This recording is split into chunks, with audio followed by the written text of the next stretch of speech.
দাঁড়াও দাঁড়াও, ওই দাঁড়াও দাঁড়াও, বোন বোন আমাকে একটু লুকাতে দাও, আমার পিছনে পুলিশ আসতেছে। ঠিক আছে, তুমি এখানে লুকিয়ে থাকো। তুমি কি একটা মেয়েকে পালিয়ে যেতে দেখেছো? না স্যার, আমি কাউকে এখান দিয়ে যেতে দেখি নাই। ও নীল কালার কাপড় পরেছিল। না স্যার, আমি দেখি নাই। ঠিক আছে, থ্যাংক ইউ বোন। এই নাও, তুমি কিছু টাকা রেখে দাও। না বোন, আমার কোনো টাকা লাগবে না। এই টাকা তুমি কোনো অসহায় গরিবকে দিয়ে দিও। হ্যালো বিপাশা, তোমার মা অনেক অসুস্থ হয়ে পড়েছে, তাড়াতাড়ি টাকা জোগাড় করো। জি ডক্টর সাহেব। এখন ওকে আমার সাহায্য করতে হবে, কিন্তু আমি কেমনে সাহায্য করব?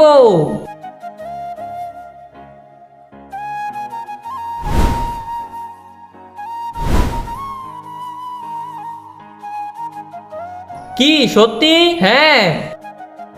বোন, এক প্লেট ফল কত টাকা? 10 টাকা ম্যাডাম। আরে আমি যদি 10 টাকা নেই তাহলে 400 টাকা আমার লাভ হবে, ভালোই হয়েছে। ঠিক আছে, আমাকে এক প্লেট দিয়ে দাও। এই নেন ম্যাম। বোন, আমার টাকা।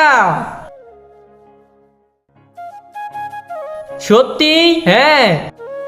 আমাকে দাও তো এক প্লেট, এখনই দিতেছি। এই নেন। বোন, আমার টাকাটা দিয়ে দাও। বোন, তুমি কি সত্যি আমাকে টাকা দিবে? তার আগে বন্ধুরা, তোমরা যদি এই দুইটা ছবি পছন্দ করে থাকো তাহলে ভিডিওতে লাইক দিয়ে চ্যানেলটি সাবস্ক্রাইব করে দাও। আর যদি না করো তাহলে বুঝে নেবে তোমরা এই ছবি দুটো ভালোবাসো না। আর কমেন্ট বক্সে বলে যাও 1 না 2। হ্যাঁ,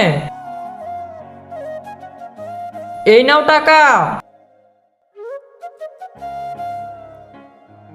আরে বাহ, আজকে তো আমার সব ফল বিক্রি হয়ে গেছে। এই টাকা দিয়ে আমি আমার মায়ের চিকিৎসা করাতে পারবো। এবার বন্ধুরা, তোমরা ভিডিওতে লাইক দিয়ে চ্যানেলটি সাবস্ক্রাইব করে দাও।